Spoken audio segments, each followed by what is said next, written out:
கடவுள் கிறிஸ்துவூடாக மனுபுத்திரனுக்கு என்னத்தை கொடுக்கிற அந்த கிறிஸ்து தான் அதை தெளிவாக மனுபுத்திரனுக்காக அதை கொண்டு வார அதைத்தான் நாங்கள் சுவிசேஷம் என்று சொல்லுறோம்.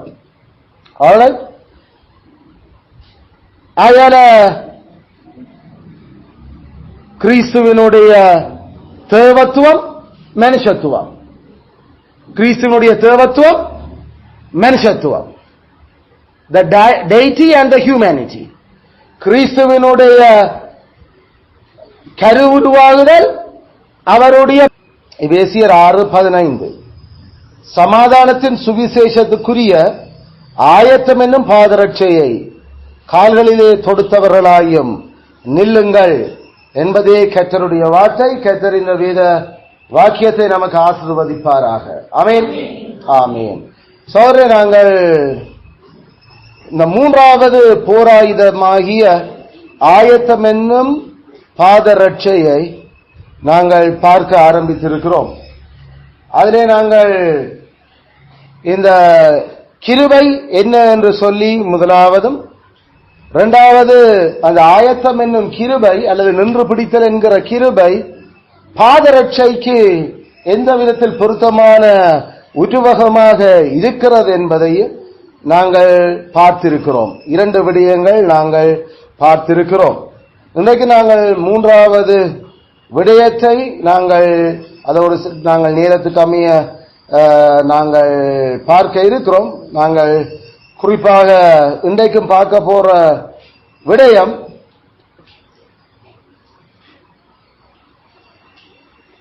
ஆயத்தம் என்னும் கிருபையின்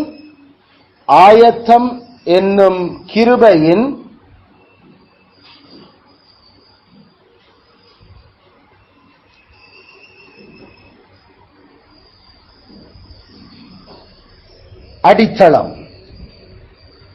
ஆயத்தம் என்னும் கிருபையின் அடித்தளம், the ground of endurance, the ground of endurance. ஆயத்தம் என்னும் கிருபையின் அடித்தளம், the ground of patience. patience அல்லது endurance, PATIENCE patience. நோயாளி எழுதிடக்கூடாது, PATIENT அண்டு patience. அது patient, இது patience. alright. அப்ப நின்று பிடித்தல் என்ற கிருபைக்கான அந்த கிரவுண்ட், அடித்தளம், அடிப்படை என்ன? அதுக்கு எங்களுக்கு அப்போஸ்தலன் சொல்லுற சமாதானத்தின் சுவிசேஷம். சமாதானத்தின் சுவிசேஷம் தான் அந்த அடித்தளம். Gospel of peace, gospel of peace, சமாதானத்தின் சுவிசேஷம். சமாதானத்தின் சுவிசேஷம், gospel of peace. அதுல அந்த ஆயத்தம், நின்று பிடித்தல், பொறுமை எல்லாம் இதுக்கு ஒத்துழைத்து சொல்லி நாம் இந்த கிருபைக்கு சொல்ற சொல்லுகள் எல்லாம் பொறுமை, நின்று பிடித்தல், ஆயத்தம் அதெல்லாம் ஒரே கிருபையை தான் சொல்லுறோம். அதனால அது எங்களுக்கு வேதம் சொல்றபடி அது சுவிசேஷத்தின் சமாதானத்தின் சுவிசேஷம், காஸ்பல் ஆஃப் பீஸ். அதுதான் எங்களுக்கு ஆயத்தத்தை கொண்டு வந்திருக்குது, அல்லது நின்று பிடித்தல எங்களுக்கு தருது. அப்படி என்று சொன்னா இந்த சுவிசேஷம் அல்லது சமாதானத்தின் சுவிசேஷத்தை நாங்கள் விளங்கிக் கொள்றதுக்கு, புரிஞ்சு கொள்றதுக்கு 4 கேள்விகளை நாங்கள் கேட்க இருக்கிறோம். முதலாவது, what is gospel is, அல்ல what the gospel is, I am sorry, what the gospel is. சுவிசேஷம் என்றால் என்ன? what the gospel is. இரண்டாவது,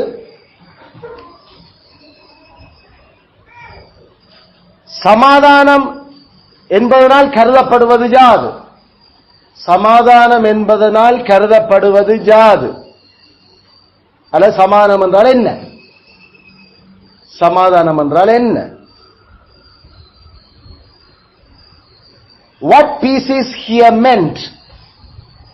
What peace is here meant? What peace is here meant?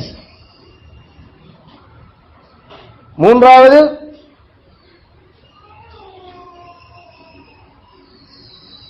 சமாதானம் ஏன் சுவிசேஷத்துக்கு சாட்டுதல் செய்யப்படுகிறது? சமாதானம் ஏன் சுவிசேஷத்துக்கு சாட்டப்படுகிறது? சமாதானம் ஏன் சுவிசேஷத்துக்கு சாட்டப்படுகிறது?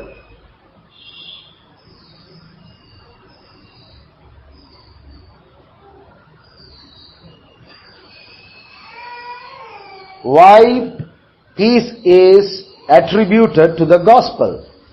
Why peace is attributed to the gospel? Why peace is attributed to the gospel? சமாதானம் ஏன் சுவிசேஷத்துக்கு சாட்டுதல் செய்யப்படுகிறது?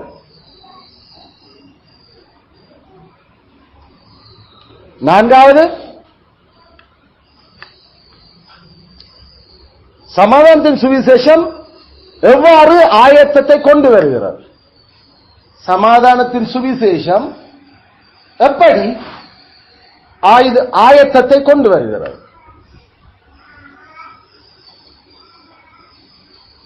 சமாதானத்தின் சுவிசேஷம் எப்படி ஆயத்தத்தை கொண்டு வருகிறது?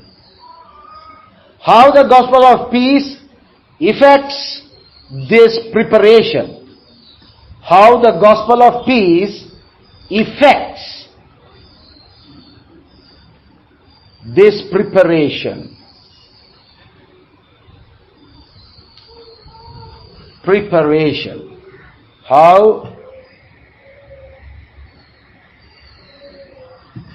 the gospel of peace effects this preparation. அதில் இந்த 4 விடயங்களையும் நாங்கள் கவனிக்க போறோம். அதனால அதுல அந்த முதலாவது விடயம் சுவிசேஷம் என்றால் என்ன? What the gospel is.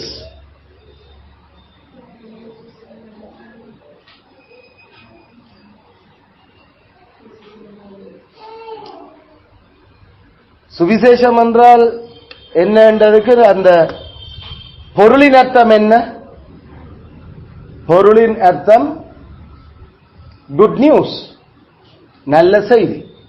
அல்ல, நாம சுவிசேஷம் என்று சொல்லுற அந்த சொல்லினுடைய பொருள் அர்த்தம் நல்ல செய்தி. நல்ல செய்தி, குட் மெசேஜ், குட் நியூஸ் அல்லது glad tidings. glad tidings. GLAD, glad என்றாலும் சந்தோஷம், சந்தோஷமான விஷயங்கள், glad tidings. அதான் ரோமர் 10:15 அது glad tidings என்ற அந்த சொல்லத்தான் பயன்படுத்துறார் பவுல் அப்போஸ்தலன். ரோமர் 10:15. ரோமர் 10:15.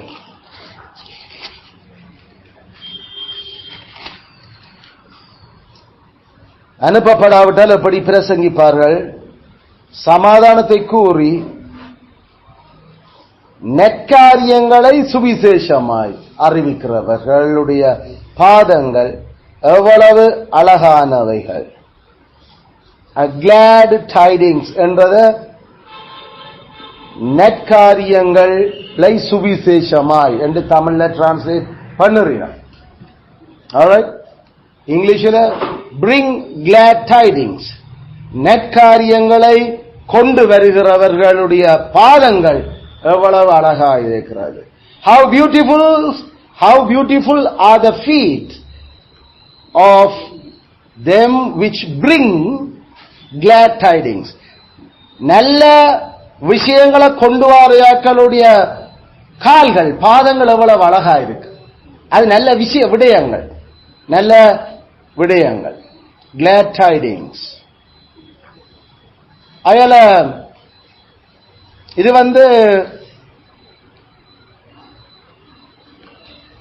நல்ல விஷயம், நல்ல செய்தி, நல்ல காரியம் என்கிறது தான் அந்த சொல்ல எங்களுக்கு சொல்லிக் கொண்டு இருக்குது. ஆல்ரைட், அது லத்தீன்ல இவாஞ்சலிசம், இவாஞ்சலியோ என்று சொல்லி அதை சொல்றவங்க. நாம கிரீக்லயே நாம அதை அப்படியே மெயின்டைன் பண்ணுறோம் அல்ல. அது கிரீக்லையும் இவாஞ்சலிசோ என்றதுதான் அது தொடங்குது. அதன் இவாஞ்சலிசம், இவாஞ்சலிக்கல் என்று நாங்கள் அதுல சொல்றோம். அதான் கிரீக் வேர்ட். அயல இவன் எங்களுக்கு போதர் வில்லியம் கவுச் அது ஸ்பெல், SPELL ஸ்பெல் என்ன ஸ்பெல் சொல்லு அல்ல, ஸ்பெல்லிங் சொல்லுவோம் இல்ல, ஸ்பெல்லிங் உச்சரி சொல்லு. அப்ப ஸ்பெல், gospel போய் சொல்லு. அதைத்தான் அந்த இங்கிலீஷ்லயே அவர்கள் அதை அப்படியா கொண்டு வந்தார், போய் சொல்லுற விஷயம். gospel அப்படி அவர் இங்கிலீஷில் அதை விளக்குறார். அதனுடைய எட்டிமாலஜி என்று நாம சொல்றோம். நாம எட்டிமாலஜி என்ற சொற்பிறப்பியல் என்று சொல்ல எப்படி பிறந்தது என்றத, அதனுடைய வேர் என்ன, அதனுடைய மூலம் என்ன என்றதை கண்டுபிடிச்சு அதை சொல்றாரு. தனியொரு படிப்பு எட்டிமாலஜி. அதுதான் நமக்கு பாபேலில ஏற்பட்ட மொழிகளை கண்டுபிடிக்கிறதுக்கான படிப்புகள். அதுகள் அதுக்கு இங்கிலீஷும் தமிழும் சும்மா படிச்ச உடனே வராது, அல்லது லத்தீனும் கிரீக்கும் படிச்ச உடனே எட்டிமாலஜி எல்லாம் வராது. அதுக்கு நமக்கு ஒரு 10-15 பாஷை தெரியும். தெரிஞ்சாதான் அதுகளை நல்லா புரிய எங்களுக்கு, அதுவும் தரோவா, அதுல நிபுணத்துவமா அது விளங்க வேணும். அதை புரிஞ்சாதான் நாங்கள் அதை கண்டுபிடிக்கலாம் அதுகளுடைய விஷயங்கள் எல்லாம். அயல இதுல தான் எங்களுக்கு நம்மளுடைய மிஷனரிமார் அவங்க செய்தது முதல் அந்த வேலைகளை 19ஆம் நூற்றாண்டுல சுவிசேஷத்தை, நல்ல செய்தியை அறிவிக்கிறதுக்கு அவர்கள் நாடுகளாக அவர்கள் சுவிசேஷத்தை கொண்டு வந்துச்சுனா. அப்ப கொண்டு வரைக்கல ஏற்கனவே உலகமெங்கும் பரம்பி சுவிசேஷம் பலன் தந்து கொண்டிருந்தது பவுலுடைய காலத்திலேயே. பவுலுடைய காலத்திலேயே உலகமெங்கும் சுவிசேஷம் அறிவிக்கப்பட்டாச்சு. அதுக்காக நாம நினைக்கக்கூடாது கனடாவிலையும் அமெரிக்காவிலையும் இந்தியாவில் ஆஸ்திரேலியாவிலையும் ரஷ்யாவினுடைய கிழக்கு பக்கம் எல்லாம் சுவிசேஷம் வந்துட்டேன்னு நினைச்சிடக்கூடாது. ஈவன் நமக்கு இந்திய துணைக்கண்டத்துக்கு சுவிசேஷம் வரையில முதலாம் நூற்றாண்டு. ஆனா அப்போஸ்தலர்கள் தெளிவா சொன்ன இயேசு கிறிஸ்து நான் வர்றதுக்கு முன்னுக்கு சுவிசேஷம் அறிவிக்கப்பட்டிருக்கும். அதுல இயேசு கிறிஸ்து வர்றதுக்கு முன்னுக்கு சுவிசேஷம் அறிவிக்கப்பட்டு தான் இருந்தது.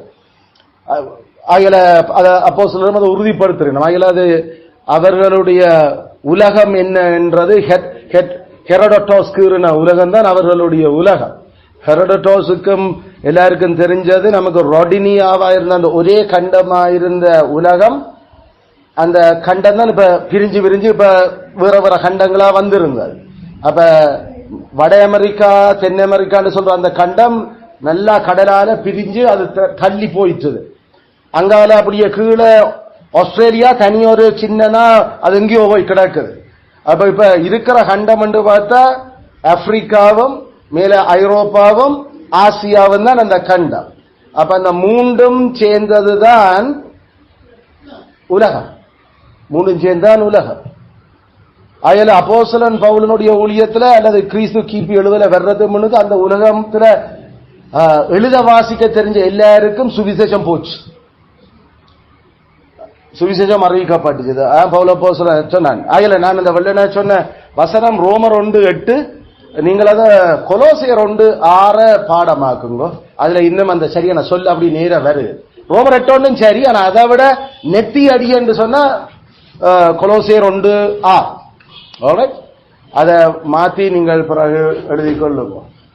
அடுத்த முறை சொல்ல வேண்டிய வசனம் கொலோசியர் 1:6. சுவிசேஷம் உலகமெங்கும் பரம்பி பலன் தருகிறது போல. அல்ல, சுவிசேஷம் உலகமெங்கும் பரம்பி பலன் தருகிறது போல. அப்ப சுவிசேஷம் உலகமெங்கும் பரம்பி இருந்தது 1ஆம் நூற்றாண்டுல. அப்போஸ்தலன் கொலோசியர் எழுதியல. கொலோசியர் எழுதினது கிபி 60ஆம் ஆண்டுல. அதுல 60ஆம் ஆண்டிலேயே சுவிசேஷம் உலகமெங்கும் போயிட்டு. அதுல அந்த வசனம் தான் முக்கியமான வசனம். நாம 6வது சைனா நாம அடையாளமா படிக்கிறதுக்குரிய வசனங்கள். அதுல அத சுவிசேஷம் உலகமெங்கும் பரம்பி பலன் தருவ போல அந்த வசனத்தை பாடமாக்கி கொள்ளுங்க. கொலோசியர் 1:6. அதான் அடுத்த முறை கேட்பேனா, மாறி வந்து சொல்றேன். சோ இந்த விடயம் எங்களுக்கு அப்ப தெரியுது. நல்ல செய்தி அது அறிவிக்கப்படுகிறது. அத சுவிசேஷம் வந்து அப்போஸ்தலர்கள் ஊடாக அறிவிக்கப்பட்டு அது அந்த காலத்திலேயே 1ஆம் நூற்றாண்டிலேயே ஞானிகளும் கல்விமான்களும் என்று பெயர் பெற்றிருந்த கிரேக்க ரோம பேரரசுகள் எல்லாத்தையும் அது டோட்டலா சுவிசேஷம் பரம்பி இருந்தது. அதனால கிரேக்கருக்கும் கிறிஸ்துவ தெரியும், ரோமருக்கும் கிறிஸ்துவ தெரியும். ரோமருடைய ஆட்சிக்குள்ள வர்ற கிழக்கு பக்கத்துல இந்து நதி வரைக்கும் கிறிஸ்துவ தெரியும். இந்தியால வந்து தெற்குல வந்து ஆப்பிரிக்காவினுடைய கீழ் சவுத் வரைக்கும் சுவிசேஷம் போயிருக்குது. நைல் நதி வரைக்கும், நைலுடைய கீழ் வரைக்கும். அங்கால இன்னும் நல்லா மேற்கு பக்கம் அது அப்படியே இத்தாலி வரைக்கும், ரோமனுடைய தலைநகரம் ஐரோப்பாவினுடைய அந்த பிரான்ஸ், இத்தாலி அதுகள் இருக்கிற இடம் வரைக்கும் சுவிசேஷம் பரவி இருந்தார். சோ யூரோப், ஆப்பிரிக்கா, ஏசியா சுவிசேஷம் பரவி இருந்தார். நம்ம சொல்றோம் சின்ன ஆசியா, அது இதுக்குள்ள இந்தியால பக்கம் அது கிழக்கு, அது மேற்கு ஆசியா. உண்மையில மேற்கு ஆசியா தான் இந்த சின்ன ஆசியா. நாமல் இருக்கிறது தெற்கு ஆசியா இல்ல, அப்புறம் வடக்கு ஆசியா இருக்குது, கிழக்கு ஆசியாவும் இருக்குது. அப்ப இந்த மாதிரி அந்த சுவிசேஷம் 1ஆம் நூற்றாண்டுல போனது. அது இன்னும் அதிகமாக அந்தந்த பாஷைகள் இன்னும் பார்பேரியன்ஸ் என்று நாமல் சொல்லுற அப்போஸ்தலன் பவுல் சொல்றாருல, சுவிசேஷம் யாருக்கு நான் கடனாளியா இருக்கிறேன், யாருக்கு கடனாளியா இருக்கிறேன்? பவுல் அப்போஸ்தலன் நான் யாருக்கு கடனாளியா இருக்கிறேன் சொல்லுற. எத்தனை அவசரம் ஐயா?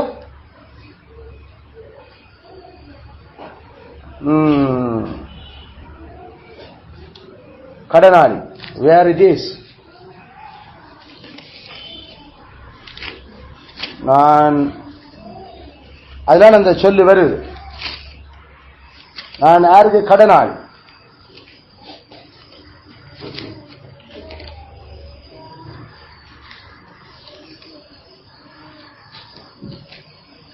அங்க நம்ம பட்டி கரையில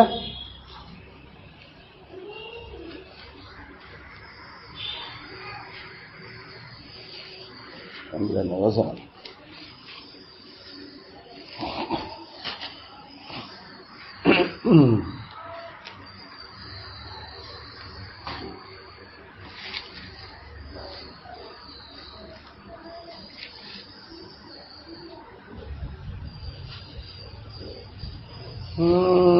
Colossia.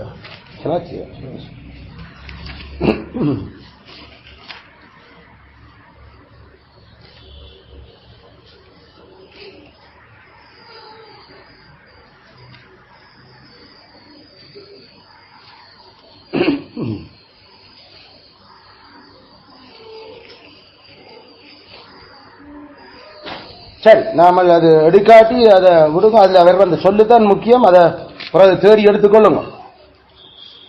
நான் கடனாளியா இருக்கிறேன். அவன் இவனுக்கு நான் கடனாளி. என்று அப்போஸ்தலன் சொல்ற. அதுல நான் ஜூதனுக்கு கிரேக்கனுக்கு அடுத்தது பார்பேரியன் என்று அவர் சொல்றார். இங்கிலீஷ்ல அது வரும். அதாவது நாகரிகம் தெரியாதவனுக்கும் என்றால் அந்த சொல்லு. ஆனா தமிழ்ல அந்த சொல்லு வேற இல்லை. அடுத்தது சித்தியன் என்று அவர் சொல்றார். அதாவது சித்தியர்கள் என்று சொல்றது அந்த இன்னும் இறக்கத்தனமா மிலேச்சத்தனமா சரியான கழுத மாடுகள் மாதிரி ஒன்றும் மூடர்கள். அப்ப அவர் சொல்ல நான் மூடர்களுக்கு கடனாளியா இருக்கேன்னு தமிழ்ல அப்படி வருது. ஆனா அது சித்தியன் தான் அதனுடைய கிரீக் வேர்ட். அப்ப இப்படி நான் இன்ன ஆக்களுக்கெல்லாம் சுவிசேஷத்துக்காக நான் அவங்களுக்கு கடனாளியா இருக்கிறேன் சொல்லுறேன். அப்ப இந்த விஷயம் பல இடங்கள்ல பவுலப்போஸ்தலனுடைய பல விஷயங்கள் படிச்ச ஆக்களுக்குள்ளேயும் அது நேரம் அரசு சேர்ந்த ஆக்களுக்குள்ளேயும் தான் அது கூட போய்கொண்டிருந்தது. ஈவன் சுவிசேஷம் நம்மள மாதிரி மிலேச்சரும் படிப்பறிவும் இல்லாத எங்களுக்கு எழுத வாசிக்கவே தெரியாது. நம்மளுடைய இனத்துக்கெல்லாம் எழுத்து தெரியாது. எல்லாம் பாட்டு பாடிக்கொண்டு திரிஞ்ச ஆட்கள். ஈவன் பாட்டை எழுதுறதுக்கு கூட நமக்கு தெரியல. நமக்கெல்லாம் அகாஸ்வேருவினுடைய அரசன்ற காலத்துல தான் நம்மட நாட்டுகளுக்கு பெர்சியர்கள் எழுத்து பழக்கினவங்க. அதுக்கு முன்னுக்கு எழுத்தும் தெரியாது. நாங்கள் சும்மா ஒரு சூரியனுக்கு நம்ம ஒரு பேரை மித்ரா என்று நாமளே ஒரு பேரை வச்சுக்கணும். மித்ரா எப்படி எழுதி மற்றாளுக்கு எப்படி சொல்லிக் கொடுக்கணும்னு தெரியாது. நாம பாட்டு நூடாத்தான் மித்ரா அதான் நம்ம ஆட்கள் எல்லாருக்கும் பாட்டு மாதிரி கதைக்கிறத நமக்கு தெரியும். அப்ப இதுகளைத்தான் அதில் எங்களுக்கு பங்குவேஷன் எடுத்தது. ஈவன் நமக்கு நம்முடைய தமிழ் விடயங்கள் கூட எங்களுக்கு கிமு 300ஆம் ஆண்டுல தான் தொல்காப்பியர்லாம் எழுத்து எழுதினார். அதுக்கு முன்னுக்கு தமிழ் எங்களுக்கு திராவிடருக்கும் எழுத்து ஒரு கோதாரியும் தெரியாது. ஏன் வரலாற்றிலேயே 1500ஆம் ஆண்டு மோசைக்கு எழுத தெரியும். ஆனா கிரேக்கருக்கும் ரோமருக்கும் ஒரு எழுத்தும் தெரியாது. கடவுளை அறிஞ்சவனுக்கு மட்டும்தான் அந்த எழுத்துகளும் ஞானங்களும் கடத்தப்பட்டு கொண்டிருந்தது. ஆபிரகாமுக்கு எழுத தெரியும். ஆனா சுத்தி இருந்த வேற ஒருவனுக்கும் எழுத்து தெரியாது. எப்படி எழுதுற வேணும்னா பாச கலைப்பினம் அது என்ன எப்படி அது ஆயில கோடு போடுறது இப்படி அரோ போடுறது இதான் நம்ம எழுத்துகள். அதாவது நம்ம குனிஃபார்ம் என்று நாம சொல்றாங்க. அதாவது யூனிஃபார்ம் ஆப்பு வடிவ எழுத்துகள் ஆப்பு வடிவத்துல தான் எழுதுறாரு. அப்ப ஆப்பு வடிவம் பழமையான எழுத்து வடிவம். அது முதலாக மெசபொத்தாமியாவில் அந்த எழுத்து வடிவங்களும் இருந்தது. அப்ப ஆபிரகாமுடைய ஆட்களுக்கு எழுத்தும் தெரியும். மற்ற உலகத்திற்கு எழுதையும் தெரியாது. அப்ப எல்லாரும் மிலேச்சர்களாயும் எல்லாரும் வெறும் கழுத கோவர் கழுத மனுஷரை கடவுள் மாத்தி விட்டார். போய் சேருங்க. உங்களுக்கு ஆதாம படைச்ச லெவல் என்ன, கடைசியில நாமல் கிடந்த லெவல் என்ன. ஈவன் ஆபிரகாம் 2000ஆம் ஆண்டு, மோசே 1500ஆம் ஆண்டு, அதுக்கு பிறகு 500ஆம் ஆண்டுக்கும் தமிழனுக்கு எழுத தெரியாது. தமிழன் மட்டுமே இந்தியன் ஆரியனுக்கு எழுத தெரியாது. அப்ப இதுகளெல்லாம் பார்க்கல படிக்கல. அப்ப இதுல நம்ம மிஷனரி மேல ஆராய்ச்சி என்ன கதைக்கிறீர்கள், என்ன பேசுற, உங்களுக்கு என்ன எழுதி காட்டுகிறோம் அப்பாவும் எழுத தெரியல ஒருதனுக்கு. அதான் நம்ம ஆட்களுக்கு படிப்பெல்லாம் குறைவு. ஏனென்றா எழுத்தே நமக்கு தெரியாம இருந்த ஆட்கள் கதைக்க தெரியும். அதை கூட ஆனா அதை கதைச்சு அதை எப்படி நாம எழுத்துறவோ அதெல்லாம் ஹிஸ்டரி இல்லை நமக்கு. தமிழருக்கோ அல்லது ஆரியருக்கோ இந்தியருக்கோ ஹிஸ்டரி இல்லை, வரலாறு இல்லை ஒரு இருக்கும். அதை வரலாறு எழுதுனதே அது அலெக்சாண்டர் படையெடுத்து வந்த அப்புறம் வரலாறு இருக்குது இந்தியாவுக்கு 330ஆம் ஆண்டுக்கு பிறகு. அதை எழுதினதும் கிரேக்கரான் எழுதினவங்க. இதான் வரலாறு. அவங்களுக்கு இண்டோ என்று பேர் வைப்போம். இண்டோ இந்தோ இந்து என்று பேர் வச்சதே அவங்க அல்ல. ஈவன் பெர்சியரான் அதை இந்து தேசம் முதல் அதவங்க ஹொடு என்றுதான் அழைச்சாங்க. இந்து என்று மலைக்கிறது இல்லை. நம்ம தமிழ்ல இந்து தேசம் முதல் எத்தியோப்பியா வரைன்றது ஹொடு முதல் கூஷ் வரை. இதான் அதனுடைய சொல்லு. ஹொடு தான் அதனுடைய அந்த கிரீக் ஹீப்ரு வேர்டா அங்கிருந்து எடுத்தவங்க. ஆனா சரியா அதுக்கு இந்து நதி இந்தோ என்று அவங்க அப்படிதான் உச்சரிச்சு கொண்டாலும் எழுத தெரியாது. இப்படி எல்லாம் அந்த விஷயங்களை கண்டுபிடிச்சு எழுதி தந்தது மிஷனரி மேரன் அதை எழுதி தந்தது. அப்ப அதுக்கு நமக்கு இங்கிலீஷும் தமிழும் தான் நாம கொஞ்சம் நல்லா படிச்சு மார்க்ஸ் எடுன்னு கேட்கிறோம். அதுவும் ஒரு அளவுக்கு நம்ம இங்கிலீஷ் தெரியும் தானே. இது அந்த அந்த சொல்லு ஏன் அப்படி வந்தது, அதுக்கு அது எப்படி வரும், மற்ற மொழியில் அது என்ன என்றெல்லாம் படிக்கிறது அதுக்கண்டே வாழ்க்கையை ஒதுக்கி அது மிஷனரிமார் குடும்பம் சில பேர் இல்லாம சில பேர் குடும்பத்தோட படு பயங்கரமான உழைச்சவங்க. அப்ப அப்படி உழைச்சுதான் தமிழாக்களுக்கு தமிழ ஒழுங்குமுறையா எழுத வச்சவங்க. குத்து பை, அத கொஸ்டின் மார்க் போடு, அதுக்கு எழுத்துல விசிறிய போடு, அரவ போடடாப்பாண்டெல்லாம் படிப்பிச்சது மிஷனரி மேன். தமிழர் படிப்பிக்கலே ஒருவனுக்கு, அவன் ஒருவனுக்கும் எப்படி எழுதி சொல்லிக் கொடுக்கணும் தெரியாது. அதில் இப்படிப்பட்ட கேவலமான பின்னணிகளுக்குள்ள இருந்து கிறிஸ்துவும் சுவிசேஷம் நாட்களை அது பிரகாசிக்க பண்ணினது வெளியில. அது தமிழருக்கு மட்டுமில்ல, ஐரோப்பிய காட்டுவாசிகளுக்கும் அவங்க எல்லாம் படிப்பிச்சவங்க.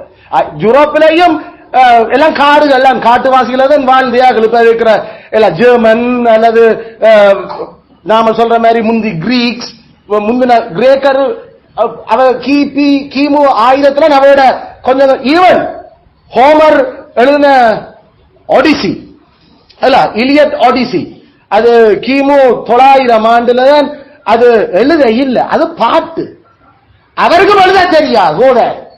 அப்ப அது எழுதுல போட்டது ஒரு 300-400 வருஷத்துக்கு பிறகு, அதாவது கிமு 500 எழுத்துல கொண்டு வந்த. ஆனா அந்த பாட்டு கிமு 900 இருந்து அவங்க அதை பற்றியும் அது ஒரு எத்தனையோ லட்சம் சொல்லுகள் மனப்பாடமாக்கி தான் வச்சிருந்தவங்க. அதான் நம்ம முந்தின தமிழாக்கள் எல்லாம் மனப்பாடத்துல எல்லாம் ஓடுவது, நல்ல பாடமாக்கி வச்சிருக்கிறது, எழுத தெரியாது. அப்ப அதை கடத்தி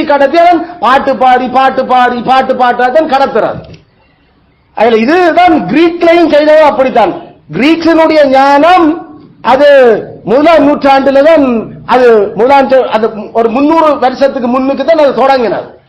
அதுக்கு முன்னுக்கு அவரை நம்மள மாதிரி காட்டுவர்களும் இளைஞர்களும் ஒரு படிப்பறிவு இல்லாதையாக்கல்ல கத்தர் அப்படி வச்சிருந்துதான் அதுக்குள்ள சுவிசேஷத்தால அவங்கள மேல கொண்டு வந்த.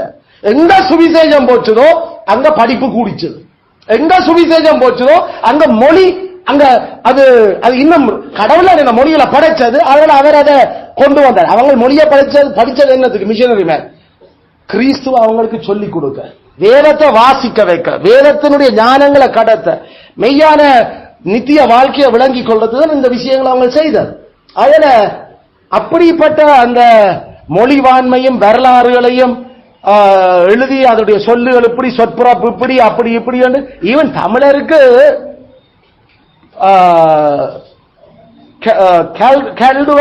கால்டுவல் ஐயர் வந்து பிஷப் கால்டுவல் வந்து டேய் திராவிட மொழிதானடா இந்தியாவில் முதல் வந்திருந்தது, இந்த இந்தியெல்லாம் பிறகுதான் வந்தது, அந்த இந்த மொழிகள் எல்லாம் படிச்சு போட்டு நிரூபிச்ச அப்புறம் தமிழருக்கே ஒரு கொளறு பாத்தியோட நாம இந்த வடமொழி சமஸ்கிருதத்துல இருந்தா நாங்கள் எல்லாரும் அதுல இருந்து பிறந்த மொழிதான் தமிழ் என்று தமிழ் பண்டிதர்களே ஏன் தொல்காப்பியர் அவர்களோட இந்த காலத்தில் இருந்தார்கள், அவன் அப்படியே நெச்சு அதை சொல்லி கொடுத்து கொண்டிருந்தவர்.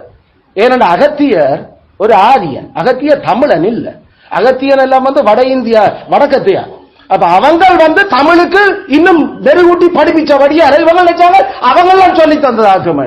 ஆனா தமிழ் திராவிடம் அது முன்னுக்கே வந்து இருக்கிறத பிஷப் கால்டுவல் தான் அத சயின்டிபிக்கா ப்ரூவ் பண்ண எப்படி மொழியினுடைய ஒலியங்கள் எப்படி இருக்கல வருது, அவன் டோட்டலா வேற இவங்க டோட்டலா வேற.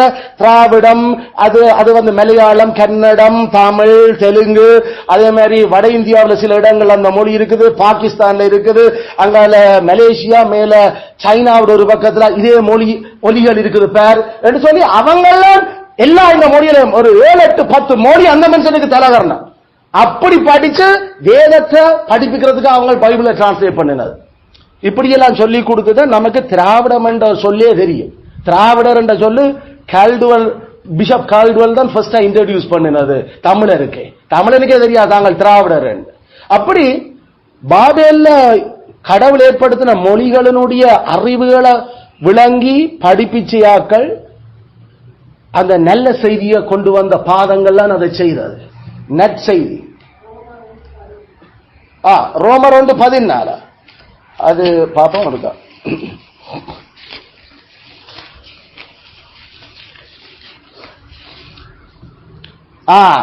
கிரேக்கருக்கும் மற்ற அந்நியர்களுக்கும் ஞானிகளுக்கும் மூடருக்கும் நான் கடனாளியாக. அந்த மூடர் என்று வர்றதெல்லாம் அந்த நாகரிகம் இல்லாத சித்தியன்ஸ், இங்கிலீஷ்ல அது சித்தியன்,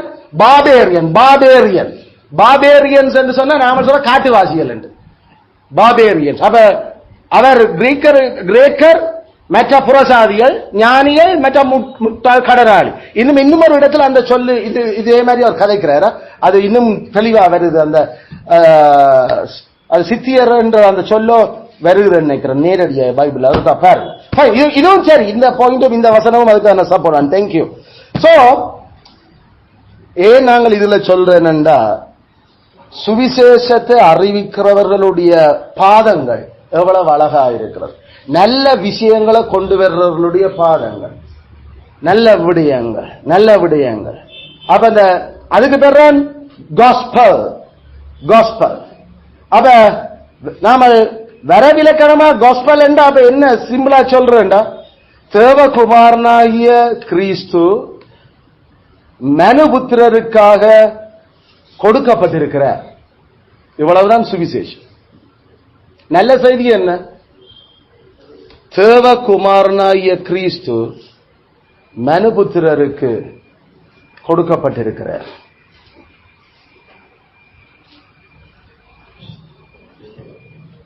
தேவகுமாரனாகிய கிறிஸ்து இயேசு, தேவகுமாரனாகிய கிறிஸ்து இயேசு மனுபுத்திரருக்கு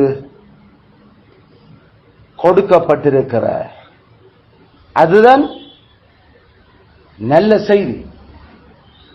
நல்ல செய்தி அதுதான். Christ Jesus, the Son of God, is given unto the sons of men. Christ Jesus, the Son of God, is given unto the sons of men. தேவகுமாரனாகிய கிறிஸ்து இயேசு மனுபுத்திரருக்காக கொடுக்கப்பட்டிருக்கிறார். இதுக்கு பேர் தான், இதைத்தான் நாங்கள் சுவிசேஷம் என்று சொல்லுறோம். லூக்கா 2:10-11, நான் உங்களுக்கு நல்ல செய்தியை கொண்டு வந்திருக்கிறேன். இதான் கேப்ரியேல் சொன்னது. நான் உங்களுக்கு நல்ல செய்தியை கொண்டு வந்திருக்கிறேன்.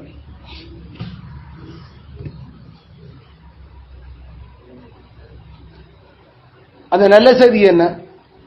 கர்த்தராகிய கிறிஸ்து என்ற மீட்பர் உங்களுக்கு தாவீதின் ஊரில் பிறந்திருக்கிறார். அதான் நல்ல செய்தி. நல்ல செய்தியை உங்களுக்கு கொண்டு வந்திருக்கிறான். அது என்ன நல்ல செய்தி? ஆண்டவராகிய கிறிஸ்து என்ற இரட்சகர் உங்களுக்கு பிறந்திருக்கிறார்.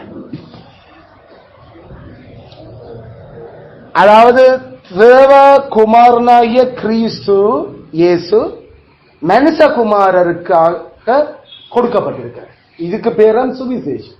இவ்வளவுதான் சுவிசேஷம். இதுக்கெல்லாம் முழு பைபிளும் ஓட போகுது. வேதத்தினுடைய 66 புத்தகங்களுடைய சத்தியம் அவலமும் கடவுள் கிறிஸ்து ஊடாக மனுபுத்திரருக்கு என்னத்தை கொடுக்கிற அந்த கிறிஸ்து தான் அதை தெளிவாக மனுபுத்திரருக்காக அதை கொண்டு வர, அதைத்தான் நாங்கள் சுவிசேஷம் என்று சொல்லுறோம். அதனால கிறிஸ்துவனுடைய தேவத்துவம் மனுஷத்துவம், கிறிஸ்துவனுடைய தேவத்துவம் மனுஷத்துவம், the deity and the humanity. கிறிஸ்துவனுடைய கருவுருவாகுதல் அவருடைய பிறப்பு, கிறிஸ்துவனுடைய கருக்கட்டல் பிறப்பு, கன்செப்ஷன் அண்ட் பர்த், கிறிஸ்துவனுடைய வாழ்க்கையும் மரணமும், கிறிஸ்துவனுடைய லைஃப் அண்ட் டெத், கிறிஸ்துவனுடைய சொல்லுகளும் செயல்களும், கிறிஸ்துவனுடைய வேர்ட்ஸ் அண்ட் டீட், கிறிஸ்துவனுடைய தாழ்மைப்படுத்தலும் உயர்ச்சியும், humiliation and exaltation,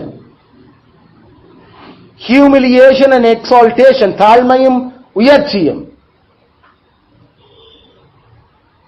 இப்படிப்பட்ட விடயங்களை உள்ளடக்கி தேவகுமாரனாகிய கிறிஸ்து மனுபுத்திரருக்காக கொடுக்கப்பட்டிருக்கிறார் என்ற அந்த விசேஷத்தை தான் நாங்கள் நற்செய்தி என்று சொல்றோம். கிறிஸ்து இயேசு, கிறிஸ்து அப்ப கடவுள், கிறிஸ்து மனுஷன். கிறிஸ்து அவர் ஒரு தகப்பன் இல்லாம ஒரு பெண்ணுக்குள்ள உற்பத்தியானவர். அவர் பரிசுத்த ஆவியால பிறந்தவர். அவர் வாழ்ந்தவர், மரித்தவர். அவர் கல்லறையில வைக்கப்பட்டவர், ஆனா உயிரோடு எழுப்பப்பட்டவர். அவர் பரத்துக்கு ஏறினவர், அவர் பேசினவர், அவர் செய்து காட்டினவர். இப்படி கிறிஸ்துவ மையப்படுத்தி கிறிஸ்துதான் அந்த கிறிஸ்துவ கடவுள் என்னத்தை எங்களுக்கு மனுஷருக்காக அவர் வச்சிருக்கிறாரோ அது எல்லாத்தையும் நாங்கள் சொல்றதுக்கு பேர் சுவிசேஷம். சிம்பிளா சொல்றா, நாம சொன்ன மாதிரி தேவகுமார் ஐயா கிறிஸ்து இயேசுவ மனுபுத்திரருக்காக கொடுக்கப்பட்டிருக்கிற அந்த நல்ல விஷயத்தை சொல்லுறது, நல்ல விஷயத்தை சொல்லுறது. அதனால இந்த விடயத்தை நாங்கள் விளங்கி கொண்ட நாங்கள் இப்ப சுவிசேஷம், இரண்டாவது சுவிசேஷம் சமாதானத்தின் சுவிசேஷம் எங்களுக்கு சொல்லப்படுது. அப்ப சமாதானம் என்ன இங்க எங்களுக்கு பேசப்படுகிறது? என்ன சமாதானம்? அது என்ன சமாதானம்? பீஸ் என்றா என்ன? என்ன சமாதானம்? இங்க சமாதானம் என்று சொல்லப்படுகிறது கடவுளுடனான நம்முடைய இணக்கப்பாடு. அதான் சமாதானம். சமாதானம் என்ன? கடவுளுடனான மனுக்குலத்தின் இணக்கம், கடவுளுடனான மனுஷருடைய இணக்கம். அதைத்தான் நாங்கள் சமாதானம் என்று சொல்லுறோம். சமாதானம் என்ன? கடவுளோட மனுஷர் இணக்க வைக்கப்பட்டிருக்கிறோம், இணங்கி போயிருக்கிறோம்.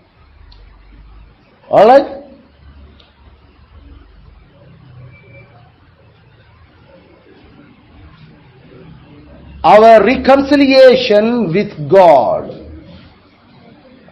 Our reconciliation with God. Reconciliation. Reconciliation. Reconcile போன முறை சொன்னான். Reconciliation. Reconciliation. Reconciliation. Our reconciliation with God. That is called peace. What do you mean by peace? Our reconciliation with God. தேவனுடனான இணக்கப்பாடு.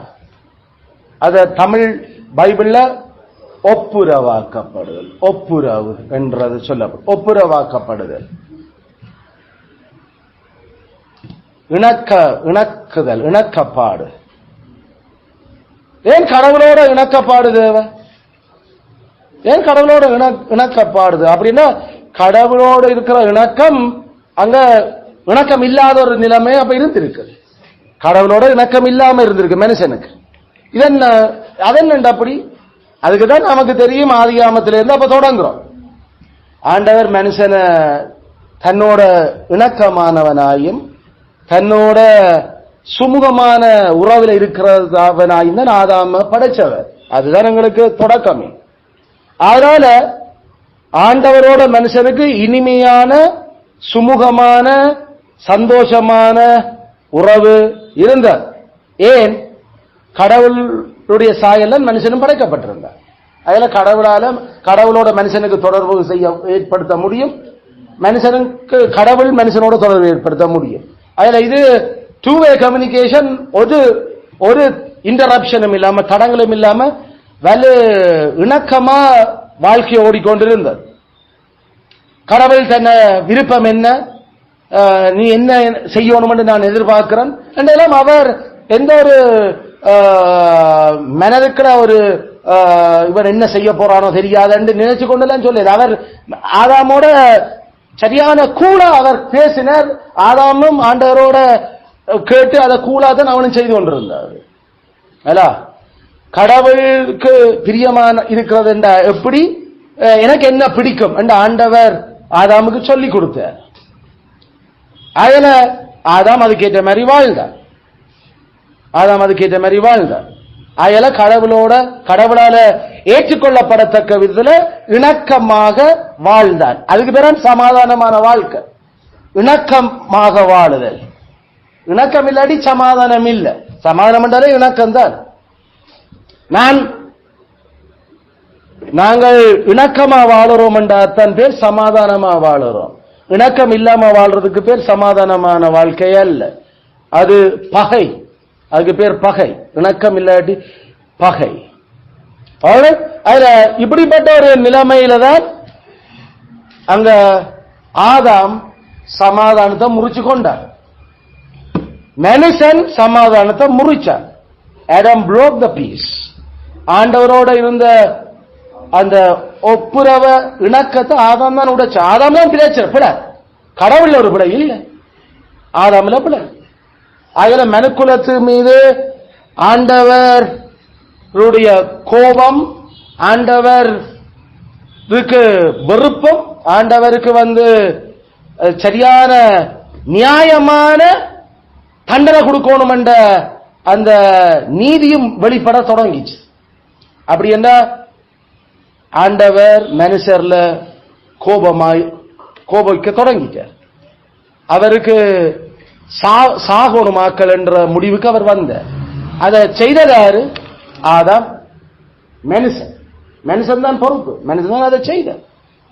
அதனால இப்படிப்பட்ட இந்த நிலையில இப்ப மனுஷரையும் கடவுளையும் இணக்கி வைக்க, சமாதானப்படுத்த வானத்திலையும் பூமியிலையும் சமுத்திரத்திலையும் எதுவும் இல்லை.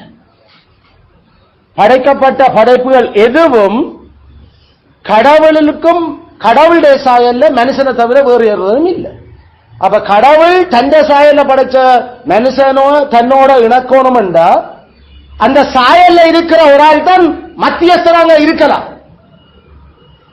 ஆமையும் முயலும் மீனும் வரையலாது, அல்லது எறும்பும் நரியும் அல்லது குரங்கும் கரடியும் அங்க வரையலாது இணக்கி வைக்க. ஏன்னா அதுகளுக்கு கடவுளுடைய சாயலும் இல்லை, மனுஷன் சாயலும் இல்லை. கடவுளுடைய சாயல்ல மனுஷன்ல இருக்குது. அதுல அந்த சாயலை கொண்டிருக்கிற ஒரு ஆளெல்லாம் இப்ப அந்த இணக்கத்தை ஏற்படுத்தலாம். ஆனா பூமியில வானத்திலேயோ பூமியிலேயோ சமுத்திரத்திலேயோ அப்படிப்பட்ட படைப்பே ஒன்றுமே இல்லை.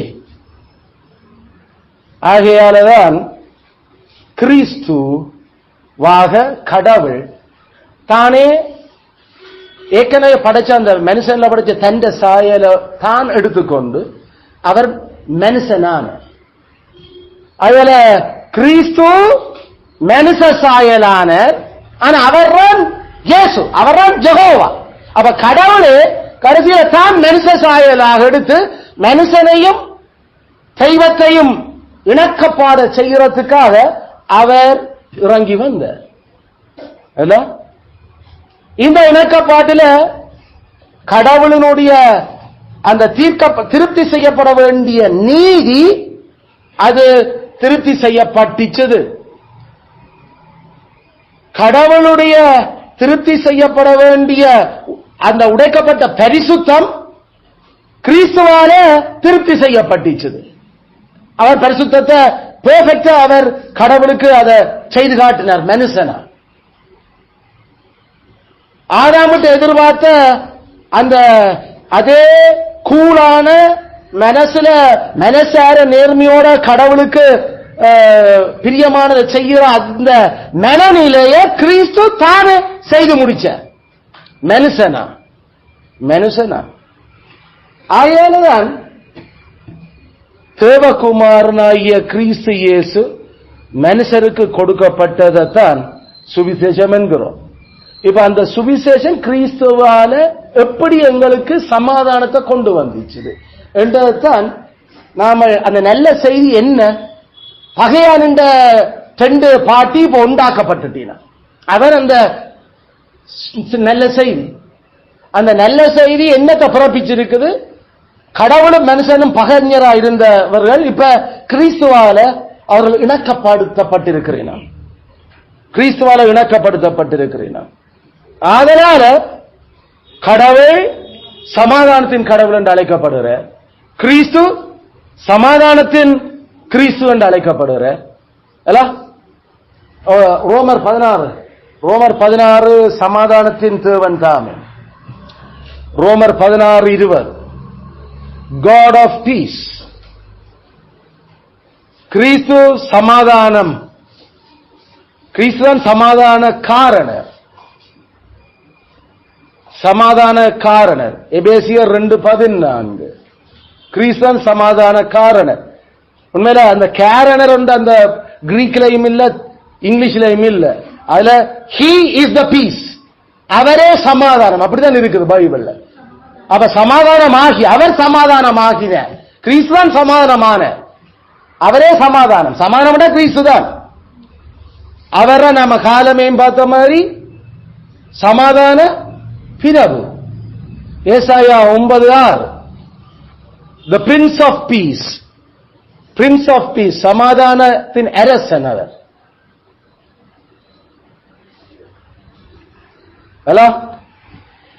2 கொரிந்தியர் 5:19 கிறிஸ்து உலகத்தை கடவுளோட ஒப்புரவாக்கினார், சமாதானப்படுத்தினார். 2 கொரிந்தியர் 5:19 2 கொரிந்தியர் 5:19 ஆயல கிறிஸ்துவின் மத்தியஸ்தத்தினூடாக கடவுள் அவர் மனுஷனுக்கு சமாதானத்தை வழங்குறார். அதாவது இணக்கப்பாட்டை வழங்குறார். மனுஷன் அந்த இணக்கப்பாட்டை ஏற்றுக்கொள்கிறார். கிறிஸ்துவினுடைய மத்தியஸ்தத்தினூடா. மத்தியஸ்தம் என்று சொல்றது மீடியேஷன். மத்தியஸ்தம். கிறிஸ்துதான் கடவுளுக்கு மனுஷருக்கு மத்தியஸ்தம் செய்தவர். அப்ப அதுல என்ன மத்தியஸ்தம்? ஓகே, நீர் இப்ப மனுஷனாக வந்து இதெல்லாம் எனக்கு என்ன திருப்திப்படுத்தி இருக்கிறேன், என்ன திருப்திப்படுத்த, இந்த நீதியை திருப்திப்படுத்தி இருக்கிறேன், என்ற பரிசுத்தத்தை திருப்திப்படுத்தி இருக்கிறேன், என்ற கௌரவத்தை திருப்திப்படுத்திக்கிறேன். அதனால நீர் மனுஷ சார்பாக இதை செய்தபடியால நான் மனுஷனோடு இணங்கி வர நான் ஓகே ரெடி. மனுஷன் இப்ப கிறிஸ்து மனுஷன் கடவுள் உங்களோட இணக்கத்துக்கு அவர் ரெடி. என்ன நான் செய்து உங்களுக்காக நான் இதை செய்து முடிச்சிருக்கிறேன். இப்ப அவர் உங்களுக்கு ஆஃபர் பண்றார் அந்த ரீகன்சிலியேஷனை இணங்கி வர நீங்க ஏற்றுக்கொள்ளணும். You have to accept the reconciliation. சீச்சி எனக்கு பிடிப்பில்லை என்று சொன்னா திரும்ப யாருல பிரச்சனை? மனுஷன்ல பிரச்சனை. கடவுள்ல ஒரு பிரச்சனை இல்லை. கடவுள்ல எப்பயுமே பிரச்சனை இல்லை. அயல திரியக கடவுள் கிறிஸ்து ஊடாக அவர் இணக்கத்தை சமாதானத்தை மனுஷனுக்கு அவர் ஆஃபர் பண்றார், அவர் வழங்குறார். அது அக்செப்ட் பண்ணப்படும், அது ஏற்றுக்கொள்ளப்பட வேண்டும். ஏற்றுக்கொள்ளப்பட வேண்டும். அதனாலதான் யோவான் 3:16 தேவன் தம்முடைய ஒரே குமாரனை எவனோ அவன் கெட்டு போகாமல் நித்திய ஜீவனை அடையும்படிக்கு அவரை தந்தருளி. அப்ப தேவன் கடவுள் அவர் கிறிஸ்துவ எங்களுக்கு கொடுத்திருக்கிறார். இப்ப அவர் ஆஃபர் பண்றார். இப்ப அந்த இணக்கத்தை மனுஷர் ஏற்றுக்கொள்ளணுமே. இதான் இந்த சமாதானம். இப்ப எங்களுக்கு தெரியும் ஆண்டவர் போருக்கு போய்க்கல மோசையோட சொன்னார், நீ சொல்லி கொடு நம்மளை பகைச்ச ஒரு இனத்துக்கு எதிராக நீ சண்டைக்கு போய்க்கல முதல் சமாதானத்தை கூற அவங்களுக்கு. அது என்ன சமாதானம்? ஆஃபர் பண்ணு, சண்டை வேண்டாம், நாங்கள் உங்களோட இணக்கமாக இருக்க விரும்புகிறோம், ஆனா நீங்கள் எங்களுக்கு செய்தது பிழையான விஷயம், அதை ஏற்றுக்கொண்டு நாங்கள் சொல்ற மாதிரி எங்களுடைய கடவுளை எங்களுடைய இந்த வழக்கங்களை நீங்கள் ஏற்றுக்கொண்டு வாழோம். உங்களோட நிலத்துல வாழுங்க, ஆனா எங்களுடைய சட்டத்துக்குள்ள வாழணும் நீங்க.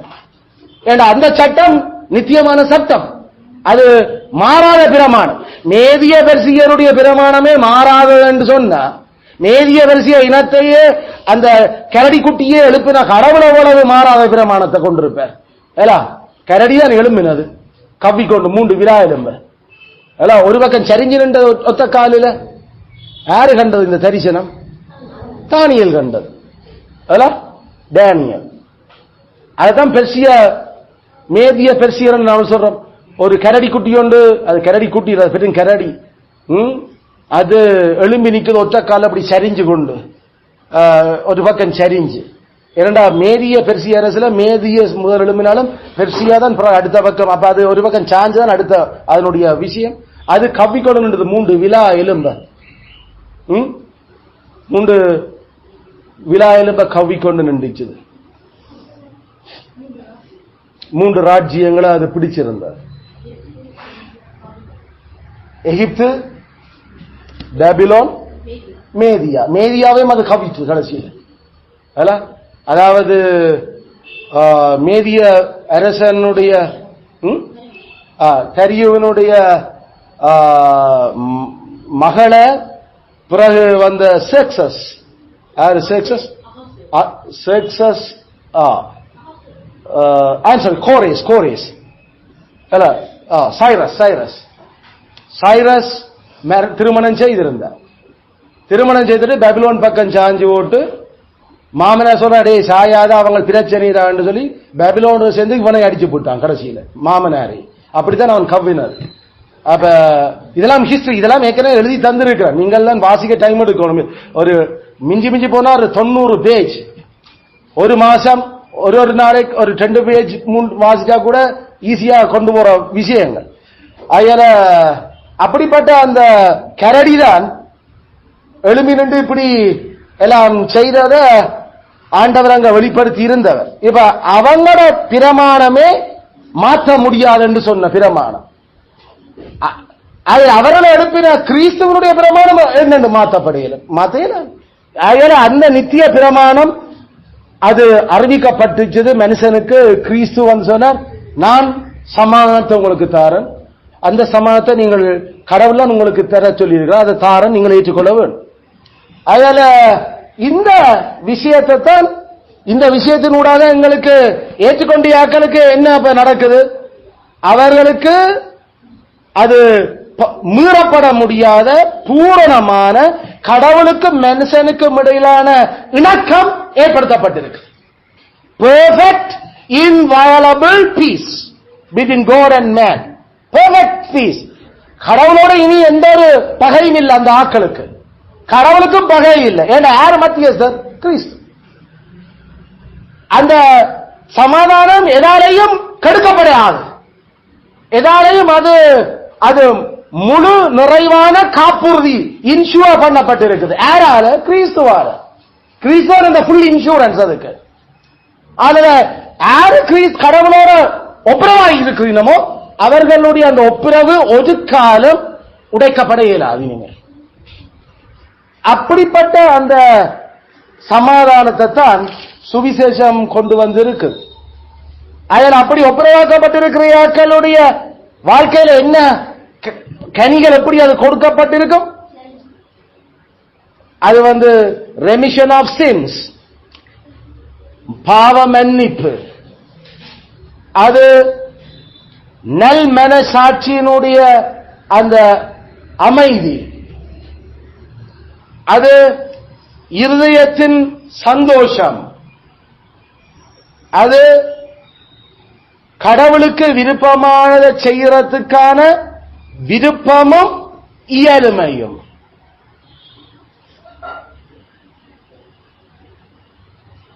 பாவத்தின் ஆட்சியிலிருந்து சுதந்திரம்,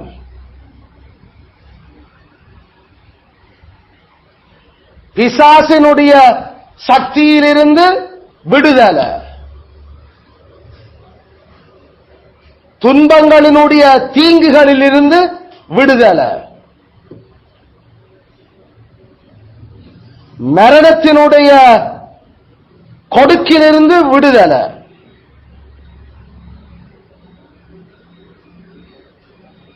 நரகத்தின் நெருப்பில் பயத்தில இருந்து விடுதலை, நரக நெருப்பின் பயத்தில இருந்து விடுதலை.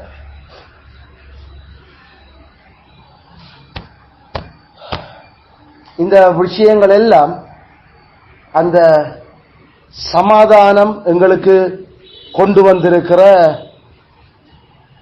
விளைவுகள் இதுக்கு பேர் சமாதானத்தின் சுவிசேஷம். இதால்தான் பவுல் அப்போஸ்தலன் அத சுவிசேஷம் சமாதானத்தை எங்களுக்கு உண்டு பண்ணி தந்திருக்கிறத சொல்லவார. இந்த விடயங்கள் எங்கள் ஆற்ற வாழ்க்கையில அந்த ஃப்ரூட்ஸ், அந்த பீஸ், அந்த ஃப்ரூட்ஸ் ஆஃப் பீஸ், சமாதானத்தின் கனிகள். இதான் இந்த சமாதானத்தின் கனிகள். நான் போல நேரம் சொன்னது சமாதானத்தின் கனிகள் என்ன? அது பாவ மன்னிப்பு, சமாதானத்தின் கனி. அல்ல, மனச்சாட்சியினுடைய ஆறுதலும் அமைதியும், இருதயத்தினுடைய கிளாட்னஸ், சந்தோஷம். இதயத்தில் எப்பயுமே சந்தோஷம். இந்த மண்ணுலக துக்கங்களாலே நாங்கள் ஒரு நாளும் துவண்டு போக இல்லை. நாங்கள் ஏன்னா அந்த சமாதானம் எங்களுக்கு அதை எப்பயுமே ரட்சிப்பின் சந்தோஷத்தை தந்து கொண்டு இருக்குது.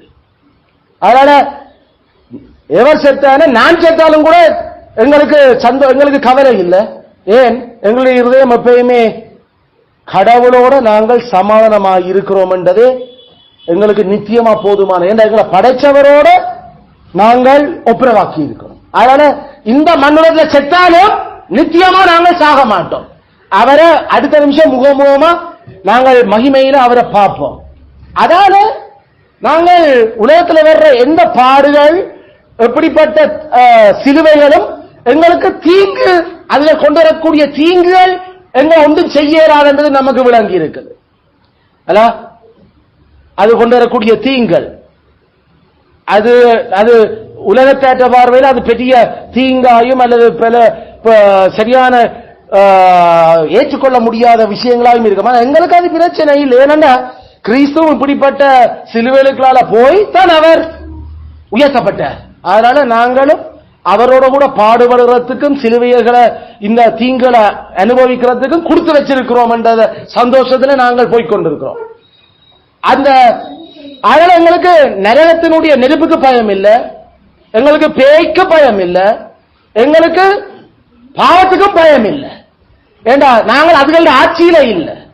முழுக்க முழுக்க அந்த பாவம், பேய், மரணம், நரகம் இதுகள் எல்லாத்தையும் மனுஷனுக்கு சாபமா கொண்டு வந்த கடவுள் எங்களோட இணக்கமா இருக்கிறபடியால எங்களுக்கு இதுகள் ஒன்றுக்கும் இதுகளுக்கே பயப்படாதாங்க. வரும் நாசில சுவாசம் இருக்கிற மனுஷனுக்கு ஏன் பயப்பட போறோம்? மனுஷனுக்கே நாங்க பயப்படுறது இல்லை. அவனவனுக்கு கொடுக்க வேண்டிய கனம் மட்டும் அதை கொடுத்து கொள்றோம். மற்றபடி பயத்தால கொடுக்க இல்லை. கடவுள் கொடுக்க சொன்னபடியா கொடுக்கிறோம், இல்லாட்டி அதுவும் கொடுக்க மாட்டோம். எங்களை படைச்சவர் எங்களோட ஒப்புரவா இருக்கிற சர்வலோகத்தின் அதிபதி கொடுக்க வேண்டிய கனம் கூடபடியா கொடுத்து கொண்டிருக்கோம். மற்றபடி ஒருவனுக்கும் கனம் இல்லை. ஏன்னா அவரே மனுஷனை மதிக்காதவர், மனுஷன் என்று மதிக்காத கடவுள். அப்படி ஒரு ஊத்தவாளி மனுஷன் மாறிச்சோம் நாங்கள் எல்லாரும். கிறிஸ்துவ மட்டும் அவர் நல்லா மதிக்கிறார். ஏண்டா கிறிஸ்து அவருடைய நீதியை, அவற்ற கௌரவத்தை திரும்ப அவர் நிலைநாட்டி வச்சவர். அதனால அவருக்கு அவர்ல சரியான மதிப்பும் கிறிஸ்துவ அவருக்கு சரியான பிரியம். கிறிஸ்துவ பிரியம் என்றபடியா கிறிஸ்து இணக்கின எங்களையும் அவர் பிரியமா இருக்கிறார். ஆமென். அதனால எங்களை குறித்து நாம எப்ப போனாலும் அவருக்கு சந்தோஷம் தான். நாம எப்ப அவரோட பேச போனாலும் அவருக்கு ஓகே. எங்களுடைய மண்டாற்றில் என்ன கதைக்கிறோம் என்று அவரும் எங்களோட சேர்ந்து இருந்து கதைச்சு அவர் ஜோசிக்க அவர் என்ன ஆலோசனை எல்லாம் சொல்றாரு, அவரும் ரெடி. ஏன்னா அவர் எங்களோட கூல், கடவுள் எங்களோட கூலா. அதுதான் சமாதானத்தின் சுவிசேஷம் ஆயத்தம் என்ற அந்த கிருபையங்களை உருவாக்கி இருக்கு. கடவுளோட கூல் இல்லையோ ஒரு நாளும் நாம நின்று பிடிக்க மாட்டோம். ஏண்டா சமாதானம் எங்களுக்கு அந்த அந்த அந்த நிச்சயங்களை, இந்த நிச்சயங்களை தரா. சமாதானம் எங்களுக்கு இல்லை. சமாதானம் பாவம் என்ற ஆட்கொள்றது இல்லையே. மெய்யாக கிறிஸ்துவோட நாங்கள் ஒட்ட வைக்கப்பட்டு கிறிஸ்துவோட நூடாக மத்தியஸ்தனூடாக கடவுளோட இணக்கப்பட்டிருந்தா பாவம் எங்களை எஜமான் மாரி ஆள இயலாது. நாங்கள் தட்டு தவறி நாங்கள் கவனையினத்தார சடாரென்று இந்த பாவ உலகத்தில் வாழ்றபடியால நாம விழலாம். ஆனா நாங்கள் பாவத்தினுடைய ஆட்சிக்குள்ள இல்லை. ஐயோ என்னால இதை விட முடியாம இருக்க, சி நெடுக இது எனக்கு பிரச்சனையா இருக்கேன்னா மெய் கிறிஸ்தவன் ஒரு நாள் கதைக்க போறது இல்லை. ஏன்னா பாவத்தினுடைய சங்கிலி உடஞ்செறிக்கப்பட்டிருக்குது. எங்களுக்குள்ள இருக்கிற கட்டுகளை கிறிஸ்து உடச்செறிஞ்சிருக்கிறார்.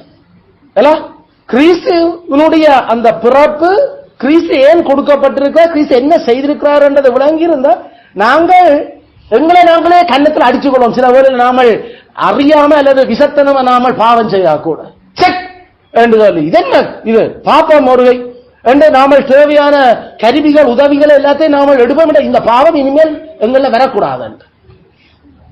அதான் அந்த பாவத்தின் ஆட்சிக்களை நாங்கள் இல்லை. நாங்கள் பாவ உலகத்தில் இருக்கிறோம். ஆனா பாவம் ஆள் இருக்கிறது இல்லை. ஆனா சமாதானம் இல்லையோ, பாவம் வாசல் படியில படுத்து கிடக்கு. கடவுளோட நீ சமாதானம் இல்லையோ, நீ வீட்டுக்குள்ள வீட்டு வாசல்ல பாவம் தான் படுத்து கிடக்கு முன்னோட. அயல அது நம்ம நாய் படுத்து கிடக்கிற மாதிரி அல்ல பூனை படுத்து கிடக்கிற அதுகள் வந்து என்ன நாமல் இந்த பாவத்தில இருந்து விடுதலையா கடவுளோட சமாதானமாக்கப்படையலே. அந்த நல்ல செய்தி எங்களுக்கு பலிதமாக்கப்பட்டிருந்தா தான் அங்க பாவம் இல்லை எங்கள். அதாவது ஆற்ற வாசல்ல பாவம் படுத்திருக்கும், காயின் வாசல்ல. ஏன் கடவுள் என்ன திரும்பி இருக்கிறார் என்றது தெரிஞ்ச பிறகும் கடவுள விருப்பம் இல்ல, நான் விரும்பினபடிதான் கடவுளுக்கு நான் டீல் பண்ண விருப்பம் அவர் ஏற்றுக்கொள்ளட்டும் சொன்னா பாவம் வாசல்ல தானே படுத்திருக்கும். போ எவ்வளவு துணிகரம். ஆதாமும் அதைத்தான் செய்தது. கடவுளுக்கு என்ன விருப்பம் என்று அவர் சொன்னா என்ன, எனக்கு விருப்பம் என்றதைத்தான் நான் செய்வேன். நமக்கு விருப்பம் என்றதை ஒரு நாளும் செய்ய மாட்டோம். கடவுளுக்கு என்ன விருப்பமோ அதை மட்டும்தான் செய்வோம் என்று வர்றவன் தான் கடவுளோட இணக்கப்பாட்டில் வந்திருக்கிறார். ஏன்னா அவர்கள் இனி தங்களுக்காக வாழ்றதுல அவர் தங்களுக்கு செத்து போயிட்டாங்க. நாங்க எங்களுக்கு செத்துட்டோம், நமக்கே செத்துட்டோம். மற்ற ஆட்கள் எங்களுக்கு ஒரு ஆக்களே இல்லை இந்த உலகத்துல. சுத்தவரை இருக்கிறவனாக்கா நம்ம வாழ போறதே இல்லை. அவன் என்ன நினைச்சான அவனே சாக போறையாள் நித்தியமா. அவன் என்ன நினைச்சான் எங்களுக்கு, அவனுக்கு நாங்கள் வாழ்றது இல்லை. நாங்கள் கிறிஸ்துவுக்காக வாழ்றையாக்கள். அதுல பாவம் எங்களை ஆள்றது இல்லை. அப்ப ஏதாவது ஒரு இறுக்கமான சூழ்நிலை பாவம் எங்களை கொஞ்சம் பிடிக்க வலிக்கிறது என்றாலே உடனடியாக அதை உடைக்கிறதுக்கான எல்லா கருவிகளையும் ரெடி அலர்ட் ஆகிடுறோம் நாங்கள். சரி இதை பார்க்கறதுக்கு கொஞ்சம் தொடர்ந்து பிரச்சனை தான் கொடுக்க தொடங்குது போல இருக்கோட நாங்கள் அப்படியே படுத்துக்கிறதுனா எழும்பி இப்ப நின்று முறைக்கிற மாதிரி வெடிக்கிறோம். ஏன்னா எங்களுக்கு உணர்வு வருது. இது இது இது முதலாம் தரம் இப்ப இரண்டாம் தரம் இந்த பிரச்சனை வேற இருக்குது. எனக்கு ஆட்சி நான் அடிமை இல்லை, இதுகளுக்கு இல்லை எல்லாம் ஆடான உதறி எழும்புவோம் தட்டி கொண்டு பாவம் எங்களை மனுஷியோட பேசுறது, புருஷனோட கதைக்கிறது, செய்யறது விஷயங்கள் எல்லாத்திலையும் வேதம் என்ன சொல்லுது அவ்வளவுதான். எனக்கு என்ன பிடிச்சதுதான் இனி வீட்டுல இல்ல, உனக்கு பிடிச்சது எப்பயோ செத்து போச்சுது. நீ கிறிஸ்துவுக்கு என்ன பிடிச்ச மட்டும்தான் வீட்டுல கதை. உனக்கு என்ன விருப்பம் என்றதில்லை இந்த வீட்டுல கதைக்கிறது. அப்படியானாக்கதான் கடவுளோட சமாதானமாயிருக்கிறார்கள். எனக்கு என்ன பிடிக்கும் என்ற கதை இல்ல, கிறிஸ்துவுக்கு என்ன பிடிக்கும் இது கிறிஸ்து ஏற்றுக்கொள்ளுவார்.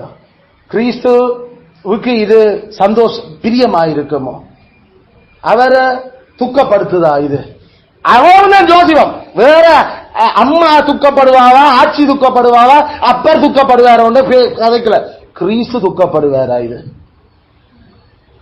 அவர்கள்லாம் கடவுளோட சமானமாக்கப்படுற அப்படிப்பட்ட ஆக்கள்லாம் ஆயத்தமா இருப்பினும் இதயம் என்ன இதயம் ஆயத்தமா இருக்காண்டவரே எதுக்கும் ரெடி பார்ப்போம், உமக்காக எதுவும் நாங்கள் செய்ய வேண்டியது. அதுதான் இந்த சமாதானத்தின் சுவிசேஷத்தினுடைய கிரவுண்ட். அதுதான் எங்களுக்கு செய்ய தொடங்கி இருக்கு. விளங்குதோ? அதுல இத சுவிசேஷம் என்றால் என்ன? தேவகுமாரனாகிய கிறிஸ்து இயேசு மனுஷகுமாரர்களுக்காக கொடுக்கப்படுது, மனுபுத்திரருக்காக கொடுக்கப்படுது. டெபினிஷன் 3 மார்க்ஸ் கேள்வி.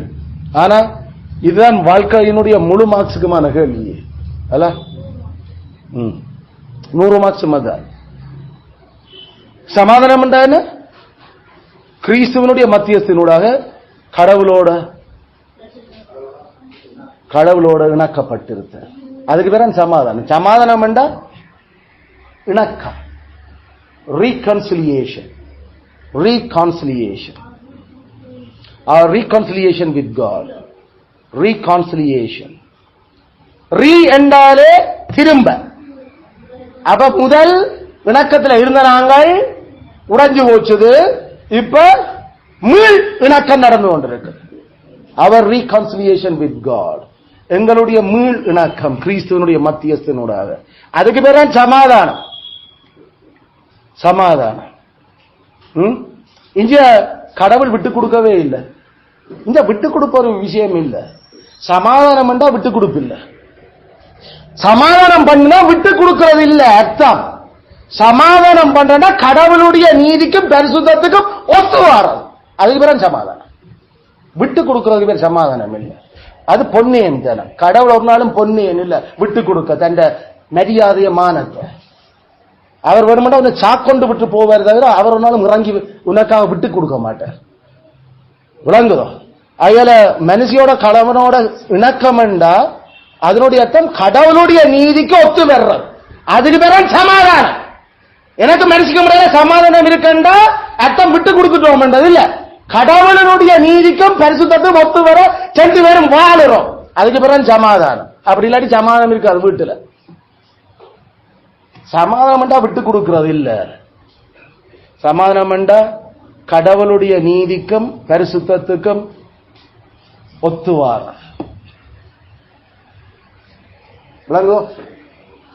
கடவுள் அதுதான் சமாதானம் பண்ற. அதுதான் நான் இந்த பரிசுத்தம் நீதியிலிருந்து கடைசி வரைக்கும் இறங்கிறார். மனுஷன வேணுமெண்டா என்னோட இணக்கப்பாட்டுக்கு வர்றதுக்கு அந்த பரிசுத்த நீதியை கொண்டு வர சொல்லு. நான் ஒரு நாளும் அதை விட்டு இணங்கி விட்டு கொடுக்கிறார். என்னண்டு கடவுளே என்றா அப்ப குமாரன் அப்ப கடவுள் பிதா அப்ப யோசிக்கிறேன். அப்ப யாரு இந்த விஷயத்தை செய்கிறது? அப்ப குமாரன் சொன்னார் நான் போறேன், நான் செய்கிறேன். கடவுளே கடைசியில கடவுள்கிட்ட கேட்டு கடவுளே கடைசியில மனுஷனா வந்து கடவுளே தான் விட்டு கொடுக்க முடியாத அந்த ஸ்டாண்டர்டுக்கு அவர் ஒத்து வர வாழ்ந்து கடைசியில நம்மளை சமாதானமாக்கிட்டு போன. ஒரு நாள் கடவுள் இறங்க இல்ல, கடவுள் தந்த ஸ்டாண்டர்டில இருந்து இறங்க இல்லை. அதுக்கு பேர் சமாதானம் இல்லை. ஒரு நாளும் சமாதானத்துக்கு பேர் விட்டு கொடுக்கிற அர்த்தம் அல்ல. சமாதானம் என்றாலே கடவுளுடைய நீதிக்கும் பரிசுத்தத்துக்கும் ஒத்துவர வாழுறது. விளங்குதோ? அதைத்தான் வீட்டுல பிள்ளைகளுக்கும் பழக்க வேணும்.